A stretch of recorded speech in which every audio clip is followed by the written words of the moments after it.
of the most important. Sorry about that. I blame society. So we got to the Sudan. Who was the general who wanted Onderon, who would become this great colonial hero? He's right there. There. You remember who that was? The great colonial hero. Yeah. Pasha. Now, Pasha was a title given to another general. Gordon was one who was killed at Onderon, or killed at Khartoum. Muhammad Ali was the Egyptian. Muhammad Ali was the Egyptian who would, actually he was a Turk, who would make basically make Egyptian quasi-independent with the Ottoman Empire, but that also would open the door for British. Yeah. Huh? Al-Mahdi was the. Here we're getting a lot of people here. Al-Mahdi, he was the leader of the Sunni Muslim revolt against the British rule in the Sudan. He would kill, his forces would kill Gordon, Lord Kitchener. Lord Kitchener was Kitchener. I know that's a problem. We have a lot of names, and we have to go through them pretty fast, and I sympathize, but that's the nature of the beast.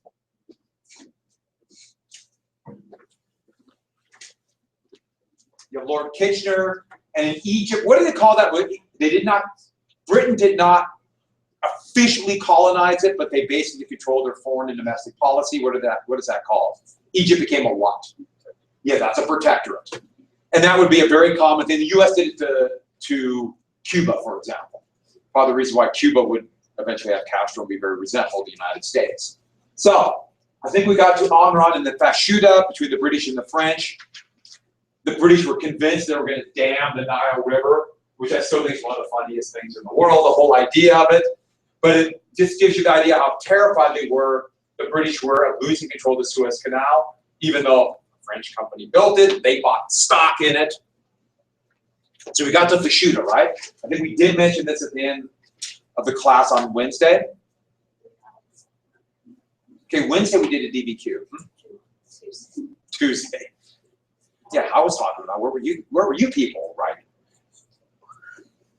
And just mentioned the British would back down at Fashuda, but it showed that there was this colonial rivalry.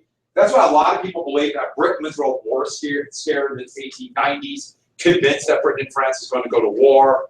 It would also almost happen in India. Britain would build these massive fortifications in case the French were able to slip across the channel. And that's what makes it so ironic that within 20 years, they would shut my door. Within, I'm gonna open the door and just yell at her. And in 20 years, Britain and France would unify and fight to the death between Britain and France and Germany against Germany in World War I. It's actually remarkable. In fact, that's one of the reasons why, or that would be one of the reasons why Germany was just shocked that their stupid policies would lead Britain and France to come together, because they just assumed Britain and France always hate each other, so we can do anything we want. And so, that's Fashuda. And a couple more things. Britain, though, would continue to expand. I showed you this cartoon right at the end of Tuesday. And that became the slogan by 1900. And so much of British prestige when a quarter of the world was under the Union Jack. Absolutely remarkable part of the amount of the world. Now, there were few of their colonies that had self-rule, what they would call dominion status, like Canada, Australia, and then eventually South Africa, about 1810. But for the most part, this was colonial control. And do get one thing about British control. British colonial control, the colonies, except for like Canada and Australia, were not equal. The colonies were always this idea that we are civilizing them. We're bringing in commerce and we'll eventually leave. And that's going to be this kind of weird, then almost a dichotomy where Britain always made it appear like they were temporary. And they would find allies in each of those countries like they did in India and Egypt and control them that way. France and Germany would do it differently. one of the most important colonial or the pushers for imperialism was Cecil Rhodes. Cecil Rhodes. And Rhodes would start in South Africa. And he would push for this idea of a British Empire from, and that's why this cartoon shows it, from Cape Town to Cairo. A British Empire that would go the length of Africa, which almost happened, and after World War I would happen when they took a German colony. But Rhodes was all the parts of imperialism wrapped into one. He would believe in social Darwinism. He had this idea of spread Christianity. Britain will be great. But the big thing Rhodes represented was that market. He wanted the raw materials. He got rich and got to start exploiting gold and silver in South Africa. You do got to get that down. Rhodes was gold and silver, exploiting essentially slave labor by Africans to get rich with gold and silver. And then he would try to push north looking for more gold and silver, and he would form two of his own colonies. And we saw that on your map, which I still haven't had a chance to record. But just north of South Africa is going to be northern and southern Rhodesia. Are going to be named after him. When I was a youth, there was Rhodesia. Today it's Zimbabwe. They would finally win their independence in 1980. Finally win their independence from European rule. But Rhodes would be this symbol. And yet he would do whatever it took to get rich. And then he wanted his reputation to be solid, or to be, his reputation to be good and profound and long-lasting. And so after what he did, he would give a lot of his money to education. Have you heard of Rhodes? Any of you? You've not heard of Rhodes? Have you heard of a Rhodes Scholar? A Rhodes Scholarship is through Oxford, and it is a very major honor. University of Montana has had a lot of Rhodes Scholars. So people have done very well in college, very great aptitude. They have a chance to go essentially the full ride to Oxford for graduate school. It's a big deal. A Rhodes Scholar is like the top. You have just had somebody, a guy named Crittenden, who just barely missed out. But just be accepted as a candidate for that is a huge honor. And so a lot of people think, if you're a Rhodes Scholar, they think, oh, that Rhodes must have been a great guy. Well, no, he wasn't. But he wanted people to remember him as a great guy. There's an example in American history of a similar thing, Joseph Pulitzer. The Pulitzer Prize is the award for excellence in journalism. And here was a guy who made his name in what's called yellow journalism, which is exploiting journalism.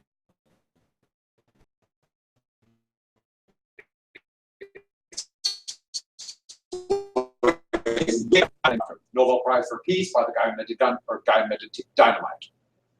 Yeah, he felt guilty. So you can see there's a lot in history. But that's Rhodes. And where we're coming to is this idea of the British Empire can't do it all, but in South Africa. Oh, I like this one. This was a thing, we would advertise this. So here's the Queen's Dominion, and all these areas in red of the British Empire. But what is it for? Where would he see this?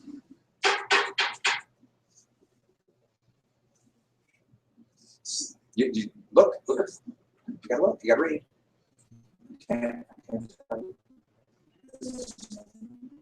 Anyway, on the right track. Huh? Yeah, it's advertising for essentially cookies. They're a little thin wafer cookie. British biscuits. So you take biscuits and tea, it's a sweet cookie.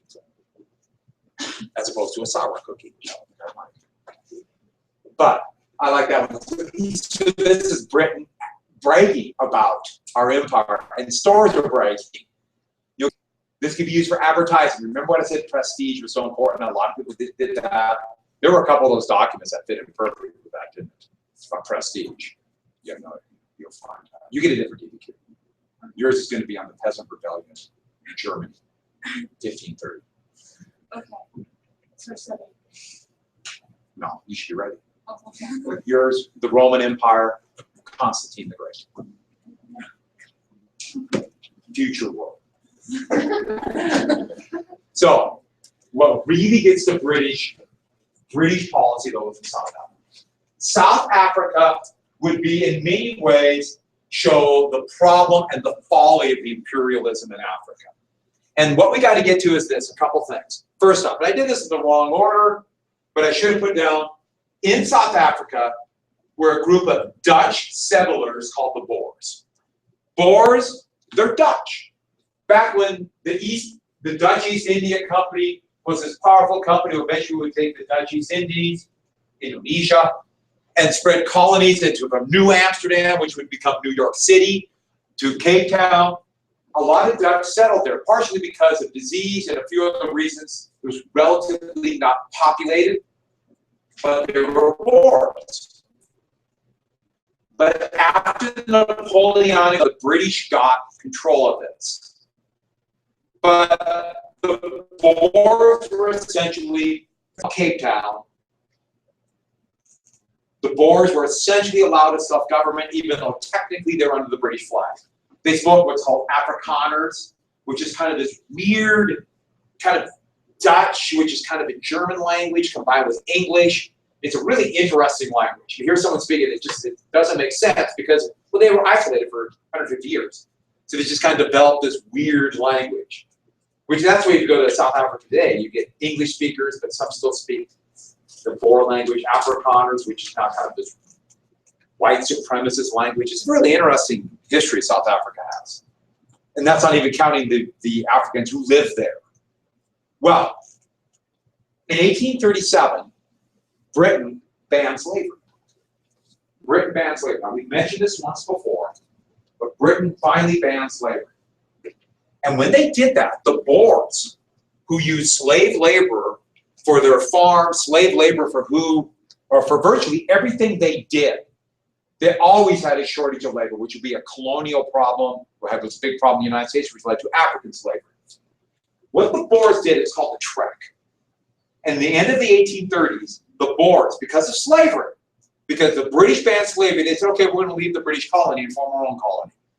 And they walked north, pushing all their possessions and massive wagon trains under the risk of attack, especially by a new, very powerful African group called the Zulus, who had moved into this area here. They moved and created two new independent Boer colonies. Now they're Boer, actually they're Boer countries. They just carved them out of Africa. And one is going to be called the Orange Free State, and the other one is the Transvaal. They created two Boer states. Now let's be clear about it now. They have proclaimed independent countries. They've carved them out of Africa. Technically, therefore, they're no longer European colonies, even though it's Europeans coming in and conquering it. And they had to fight. This is they're still using, for the most part, flintlock muskets, explosives. This was a bitter fight. But they took it, and then they brought their practices of enslaving the people who lived there. But the Boers did. Well, a couple things happened. A couple things. First off, the Zulu War. And what the Zulu War was, this is 1879. I did not put the date in there. I have no idea why. A very powerful tribe in southern Africa had moved down this massive kingdom called the Zulus. A very agricultural kingdom, but every young man was a soldier. Just an incredible group. Well, they were a threat to British possessions and the Orange Free State in the Transvaal. And in this conflict over land, the Zulus, the Boers, and the British fought. It's a very hodgepodge of a thing. But the Zulus fought the Boers and the British. The Boer and the British unified. Well, in the worst defeat against a colonial army in British history, 1879, about 2,000 British soldiers marched into Zulu territory, and they divided their forces up, and half of them at a place called Isandlwana. over 1,000 British soldiers were massacred by a Zulu impi, as they were called, of 4,000 men, using nothing but spears and knives. So basically, they're still in the Bronze Age. So they use like drugs. Huh? They use like drugs. Drugs? I heard something about that. Yeah, I've read a couple books about, because I'm kind of really interested in Samawanda and Rourke Strift. I've never read anything about drugs.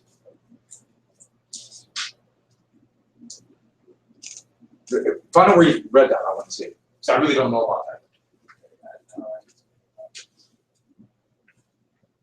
And the Zulu, but it's Samawanda, just a humiliating defeat, where an army with spears beat an army who had brand new machine guns and rapid fire artillery. But it also showed the problem. 4,000 Zulu tried to attack a tiny little, basically it's complex, a Swiss mission, all kinds of stuff going on.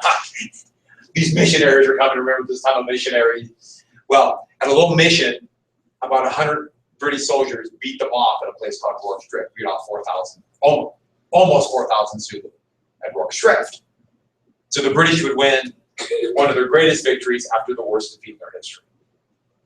After the AP exam, I've been doing this for a couple years, one of the most popular movies in British history came out in the early 1960s. I can't even begin to tell you how popular it was. The lines would be for days for this movie. British theater showed it for 10 years. It's called Zulu. For 10 years, they showed this movie. It was that popular. And it's about the Battle of Rourke Strift. So we will watch that after the AP exam. They see people come out of the woodwork. Once I mentioned the movie Zulu, and I'm talking. Paper? Hold on a second.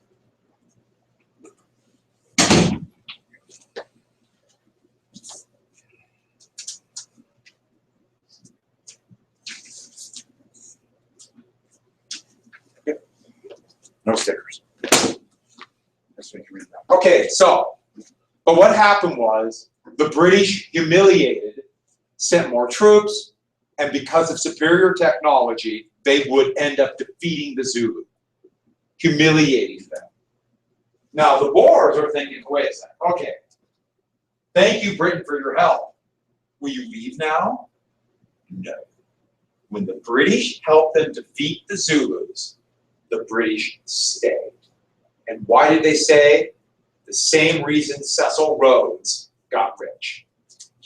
Gold and diamonds were discovered in the Transvaal. And still the richest diamond producing area in the world. Gold and diamonds. So if anybody has a diamond ring or they show those, heck, there's a company that sells diamond rings called De Boers. It comes from the name Boer. It's a guy, a Boer, who got rich in diamond mines, forcing African workers, working them to death to get diamonds. It all comes from there. Yeah. So then, was Rhodes did he probably get rich on gold and diamonds or gold and silver? Did I say gold and silver? Yeah. Well, he got rich off gold and diamonds. If I said silver, I did not mean to say silver. Where did I get gold and silver? I mean, I know in AP US history we were just talking about gold and silver gold and silver coin, which is called specie. We talked about that before. Maybe it was just on my head. Thank you for saying that. And so this is directly once they started finding this gold and diamonds, and especially because we'll have to talk about this when we get to the 1920s, the whole world had developed what's called the gold standard for currency, so for money. Britain wanted more and more control over that. And all these British immigrants went into Boer territory. Got all these British, it's gold rush. We're all going to get rich. And they all went in, and Britain got their fingers into this Boer territory. And that is going to lead to the first Boer War. Oh, that's machine gun. Gladstone was prime minister. Remember Gladstone? He was the Liberal prime minister who wanted Little England. He was opposed to it, but you notice the years, I didn't put the year down. Gladstone was opposed. This is the same time as Egypt. The same time as what happened in Egypt. And Gladstone didn't want it, but felt forced. Ironically, the anti-imperialists would do the big moves that would push the British travel for Africa. 1880, 1881, right after the Zulu War, the First Boer War, under Gladstone. Now this is right before what happened with Egypt, the same basic era. And these are British soldiers and a Gatling gun, which is a precursor to the machine gun that was invented in the United States during the Civil War. And the First Boer War, the British, overconfident, just assumed we'll march right into the Orange Free State and they will surrender. No, the Boers won. The Boers shocked everybody. But also, this is problematic. A lot of the rest of the world were fine with, yeah, go defeat people who aren't Europeans. But now this is Europeans. Well, this spread to a European war. These are Europeans. Social Darwinism said it was okay to go knock it out, take it away from Africans, maybe not Europeans. And this is another shot from the First Boer War. That's the same. That's about a Muteron right here. But then we're coming to, let's get to it, the Second Boer War. I gotta hurry. The Second Boer War would be fought from 1899. It says 1910, but in reality, 1903. The Second Boer War. The British lost the First Boer War, but they never gave up. More and more British winning because of the gold and the diamonds. The British begin to move around it. This is Rhodesia right here. Rhodes was basically trying to surround it. The British were moving into here.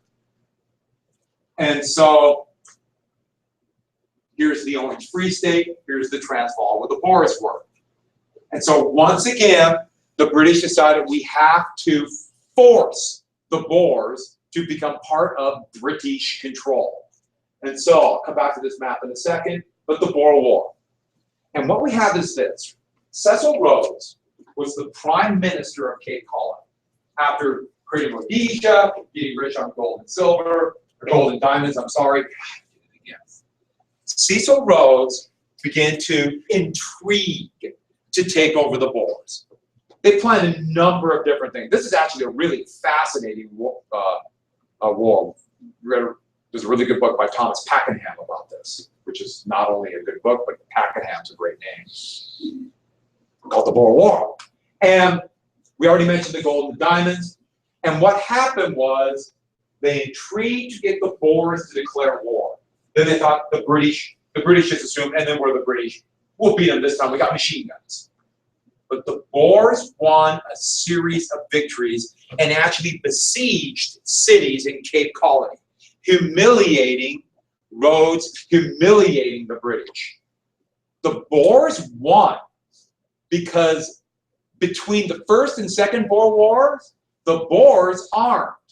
They bought brand new German weapons, German Mauser rifles and German artillery. And the British were not prepared at all. When they fought in 1801 or 1880 and 1881, for the most part, they're still using black powder. 1899, smokeless powder. Black powder had a range of at this time, about 200 yards. The German Mauser could be accurate at 500 or 600 yards and could hit something a mile away. Here are the British soldiers out there marching in their nice bright red uniforms because they look very sharp. And they were just picked off. Their tactics were totally inadequate. The Boer War would totally change British tactics. One of the first things they did is, when they started to, after the Boer victories, and they sent eventually 500,000 soldiers, the biggest British military commitment in their history outside of their borders. Only Britain could do this because they had a powerful fleet. Red uniforms went away. They realized this is crazy in new war. What color uniforms again? Yeah, khaki. They invented khaki, essentially. And I'm looking around, mine are too dark, I'm not wearing, I know it's kind of part of the uniform of being, I gotta wear khaki. Your pants. Your pants are about the color, a light, which is actually very good camouflage. Because it pretty much blends into everything, at any time. Everyone started adopting this. The Russians went to brown. They had white for a while, right? White's crazy, went to brown. The Germans went to gray, good camouflage. The French were insane, wanted to prove their courage, so they still wore blue. All through World War I, they're still wearing blue, those poor French soldiers. But the Boers won a series of victories, and the British sent all of this equipment. But one thing during this, Kaiser Wilhelm II, remember him? The guy who fired Bismarck, the guy who had the withered left arm. I think I mentioned this once before. We're going to come back to the Kaiser. He sent a telegram to the leader of the Boers called the Kruger Telegram. And in the Kruger Telegram, he praised the Boers' courage and said, do you need any help defeating the British invaders? Now, Germany, the Kaiser actually thought about going and helping the Boers. Now, there's no way they could have got equipment down there because the Royal Navy was too powerful. But this absolutely infuriated the British. Infuriated them. And this would be one of the boneheaded moves by Kaiser Wilhelm II that would push Britain closer to France. The Kruger Telegram. This would begin all of these war scares in Britain, and literally overnight, anti-German feelings began to grow. Germany was always, before this, kind of a natural ally to the British because of their hatred of France. Kruger Telegram, foolishness, one of the many bullying moves we'll get to more next week. And eventually what happened would be, Britain was able to invade, and they put Lord Kitchener, the hero Onderon, in charge. And they invaded. Before you write down concentration camps, what the British did is, they invaded, they began to take the cities of the Boer states. And this is what you have to write down that I put concentration camps. Write down this first. The Boers resorted to guerrilla warfare. Hit and run. Fast-moving cavalry. In fact, they call these fast-moving cavalry groups commandos. And in World War II, the British would take that word commando and use it for these special forces that would attack, kind of hit and run attacks, secret attacks. They would be called commandos. But the British adapted to this by setting up fortifications, by trying to fortify and isolate the commandos, and then they set up concentration camps. And that's one of the concentration camps that the British set up. Concentration camps were a brand new invention. They were invented by the Spanish, actually, in Cuba. But what they were is this. They assumed that the Boer commandos were being aided by Boer civilians. So you got to isolate Boer civilians from the commandos. So what do you do? You force all civilians into these camps. Isolate the camps, and then anybody outside the camp, what are they? And what can you do then? Kill them. Kill everybody outside. And that's what they did. And these concentration camps would be filthy hellholes. Now, it wasn't necessarily the plan to kill the Boers, but that's the net result. And Kitchener did not want these camps nice. They wanted the Boer civilians to know, you resist, and this is what happened. Concentration camps are going to become the norm of the way to deal with guerrillas. You isolate them, you isolate the civilian population, kill everybody outside. Eventually, Britain defeated the Boers.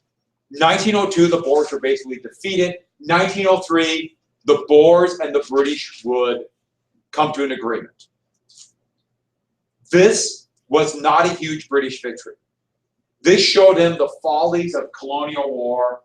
This showed the British, or this actually, a lot of countries across Europe were mad at Britain for attacking Europeans. But this would be one of the most important events in this history, and eventually the Boers would win. In 1910, Britain basically let the Boers take over South Africa.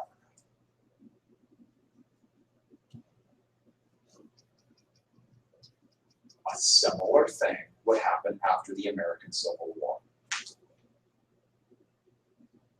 The North tried to bring in, or let this kind of reconstruct, it's called Reconstruction, of the South to bring equal rights to those former slaves and change the Southern society based upon slavery.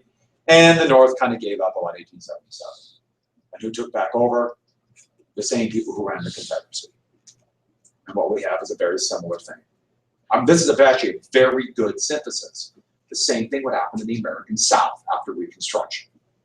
Most of you should at least have heard the term Reconstruction.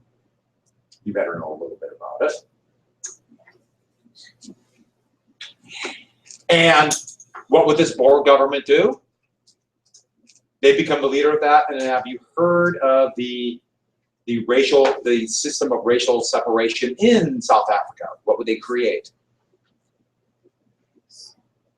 They would. Slums, they'd isolate blacks.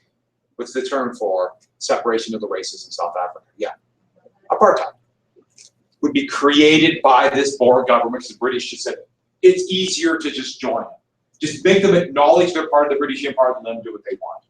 In the United States, the US had its own apartheid, even before that. They would actually base their apartheid on the US one. Comforting, isn't it? Makes you feel good. You remember what the US one was called? You remember? The US segregation laws? They didn't end until 1964. Yeah, Jim Crow laws. Jim Crow laws in the United States. So that would be Africa by 1914. And this would be the British Empire, the French, Belgian Congo we talked about, German states. After World War I, the British would get most of this Germany, East Africa. It's called Tanganyika. And they would go then Cairo to Cape Town. They would get it.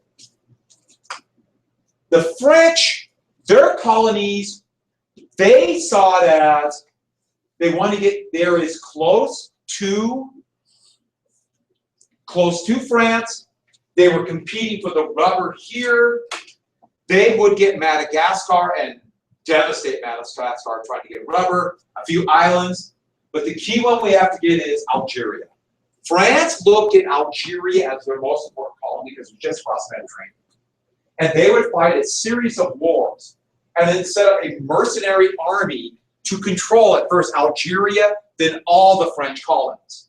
This mercenary army would be known for its brutal discipline, but it's also its very brutal method of fighting, but very effective method of fighting. It's still around today.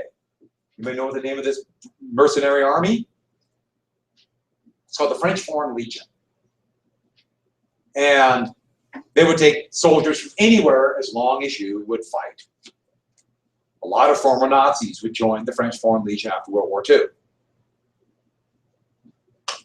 Germany, and I already mentioned this, Bismarck thought colonies were a waste of time until he realized this might bug the French. And then when it bugged the French, let's get our own colonies. And basically, the big one was this massive colony, the Cameroons, but then East and Southwest Africa. They tried to make a pretty repressive colonial state. The French were really repressive. And that is basically the German colonies. The big thing was, and this is what we have to get down, Kaiser Wilhelm II, when he took power, even though most of the area had been colonized, more and more the Kaiser is saying, we need a bigger empire. We need a bigger empire. And the Kaiser really became involved in this. So, Italy. Italy then, behind, not industrialized, they too tried. And they would get a couple. Eritrea, and I didn't put this down, but Somalia too, they would conquer. And Somalia was a bunch of different tribal areas, and they just took it. If you know anything about Somalia, part of the reason why it is such a nightmarish state, in fact, this is kind of weird, I'm just thinking about this, but Somalia, and part of the reason why now it is basically a bunch of warlords controlling it and a haven for terrorists, is because the Egyptians just tried to, or the Italians made a colony out of a bunch of different kingdoms there who didn't want to be under one control. In 1896, they tried to take Ethiopia, and they were defeated, humiliated. This is a picture of the last stand of the Italians who tried to invade Ethiopia, and that's how come Ethiopia remained independent. Italy would not forget. And in 1935, 1936, fascist Italy under Benito Mussolini would try to take Ethiopia. So, one more. 1912, they would carve out and make Libya out of two different parts of the old Ottoman Empire. Artificially creating this. And the thing about it was, like I mentioned it for here and here, these weren't natural states. They just cut out areas that had to do with Italy could control this, Britain can control this, Britain can control this, Belgium, France. These weren't natural. And then after colonization, so what we got to get is this. After colonization, they created these states that were not natural. They're not natural borders. And so they're going to try to maintain these natural borders, but it's not going to work. And that is why you're going to get a combination of failed states and dictatorships, horrific dictatorships all over Africa, especially when the Europeans gouged every part about it. Sudan makes no sense at all, except for the fact that the British want to control this area. Makes no sense. Libya should never have been one country. Now Libya is a failed state, and because it's a failed state, that has allowed terrorists. That's now basically one of the biggest places where ISIS is out. Same thing would happen in Iraq. The Europeans would create that because they wanted it in Syria. So many of the problems today stem from this colonialization. And yes, the United States was involved too. So, that is Africa by World War I, and that is the percent control. France had more land, but remember, French, most of it was desert. So it looks bigger, but to the French point of view, Britain still controlled most. Yeah. Yeah, they would be successful getting Libya. And they would get Egypt in 1936. Or I'm sorry, not Egypt, Ethiopia. Okay. But that would be, then all of a sudden the Europeans were like, how dare you attack an African state, a free independent African state like we did before. They changed the rules. All right, Asia imperialism. Imperialism also spread to Asia. And if you look at this map, you can see that there are a lot of areas. So we already know about India. We've already seen a lot about India. Britain was slowly but surely taking it. And we'll get back to India in just one second. The Dutch, they would create this Dutch East Indies. But other areas would come under control. The Spanish would take the Philippines, and then in 1898, the U.S. would take the Philippines from them. The U.S. would become a colonial power. One of the most important would be here, French Indochina. The French started in southern, around Saigon, now it's Ho Chi Minh City, and would take all of that. But the same kind of thing, but you notice China. China was always the goal. And a lot of these countries thought we could take China, carve it up. When China went from being incredibly powerful in the 17th century to basically a kingdom in rapid decline. China is very much like what other big empire that was in rapid decline. It was also called the sixth man of Europe. Very much like the Ottoman Empire. And so what we have is competition to carve this up. Oh, and Japan would have been too. Japan would have been too. We'll come back to Japan. Japan, yeah, they was going to be carved up too in the 1850s. But they aggressively modernized. And they became one of those carving people up. But let's get very quickly to the Ottoman Empire. In fact, let's not do the Ottoman Empire now. I changed my mind. We got 5 minutes, so I'm going to get to this. India, China. China. And China, going in, right down the Opium Wars. China, going into the 19th century, was still a powerful kingdom. And the East India Company, which owned India at that time, they were desperate to get more trade into China. In fact, the British gave the East India Company.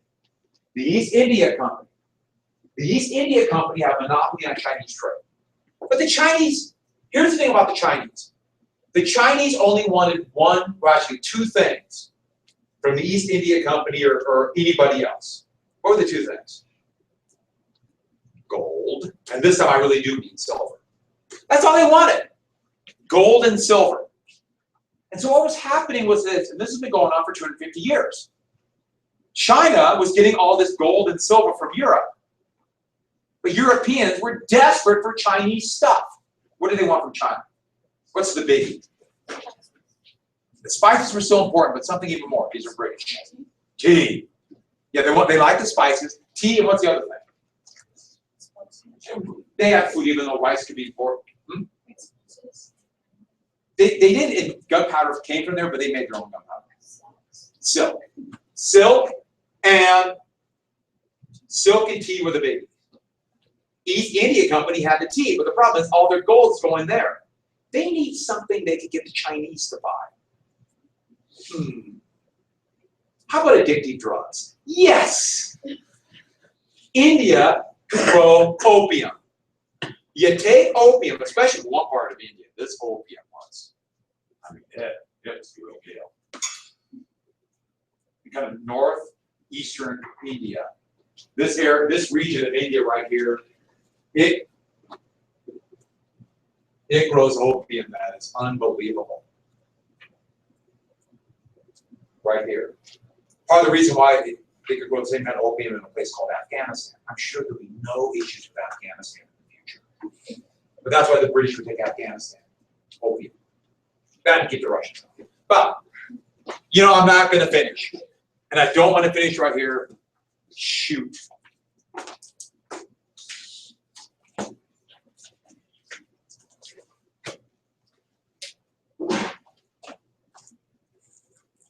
We have two choices. We can have a smaller test tomorrow or a bigger test Tuesday.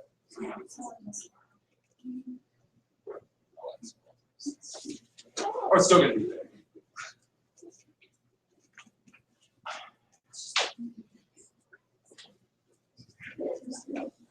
Let's do the test on Tuesday. We do the test on Tuesday. The reason why is with Katie gone, and then there's a few other students gone, you two have missed the whole week. Let's go on Tuesday and I'll be ready. Okay? So on Monday, are we going to do like brainstorm? So let's do, let's do the Renaissance brainstorm this on Monday. So I'm going to give you no more additional homework. So you have the test and the Renaissance brainstorm. Sound good? That'll be after the AP exam. It's a fantastic movie. And I showed it last year. We talked about it in class. We said the class in the last couple years really liked it. It's a really good movie. It's from 1962, so the odds are you see bits. Most people have never seen it. Yeah. Tomorrow then I'm going to finish this, and then what I'm going to do is something I wasn't going to do. I'm going to add France. So we're going to go over French history. Sound good? After I think about it, put French on the test. I don't want to take off 10 questions. I want to get this a little bit of France I have to get to. And this is just going to take a second to finish this. Literally. All right. See you tomorrow. Hopefully I'll have the DBQs graded tomorrow. Might take a little bit longer. So, when can we do this? Can I say tonight, can we small Yes. Grace, when can we do this?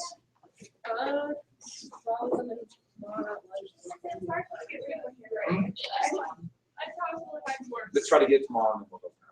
Okay, and it was just over the Scramble for Africa. Yeah, Scramble for Africa. The reasons why they did. That was maybe the base codes. Huh? Yeah, shoot. Okay. Try to get my base ones. Yeah, I couldn't get the stupid thing to work. Okay. Go through it and see what we can do on Monday morning. Or tomorrow. Okay, I'll go. So give it Emily was here Monday? Yeah. Okay, because Sarah didn't have Monday because she was gone. I'm like, no, Sarah's getting it. Okay. Sarah, Megan's going to take some help. Okay. But, And then if I have any questions, I'm just going to yeah, just come ask. Okay, cool. Thank you. I didn't get my conclusion in. But you got everything else done? And did you get, you got outside information, all that? Good, all right. All right, good. I would see it. I'll save it all. We'll see you. Oh, I didn't quite finish, so we have to do the test on Tuesday. Oh, When can you do it?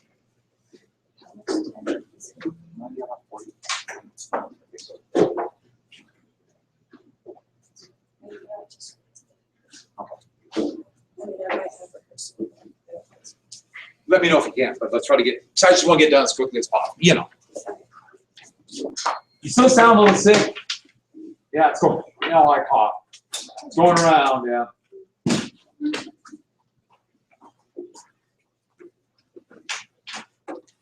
Okay. You were sick too. Oh, last week, yeah. And we have, oh, always last big illness of the year. I know.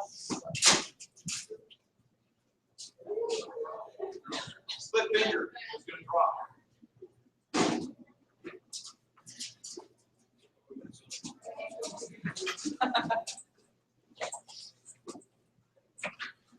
Don't quit on it. Good job.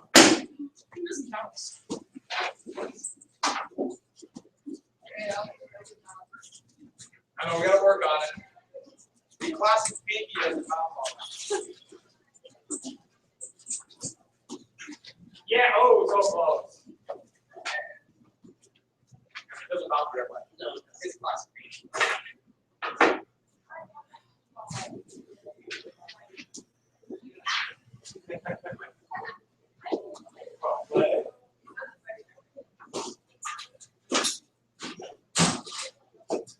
Yeah, these work. Street ball. You play a street ball.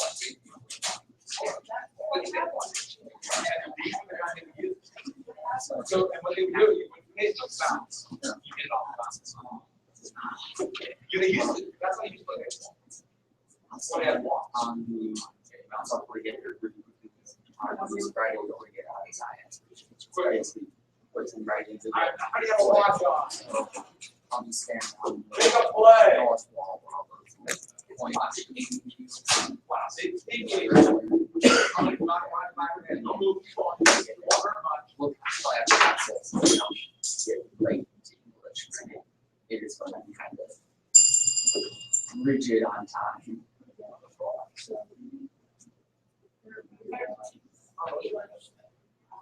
I know that I want to touch my car.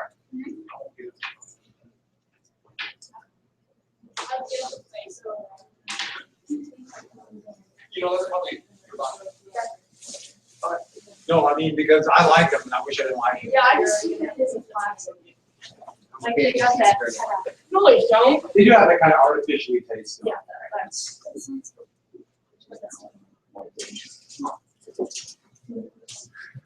I wouldn't go with this.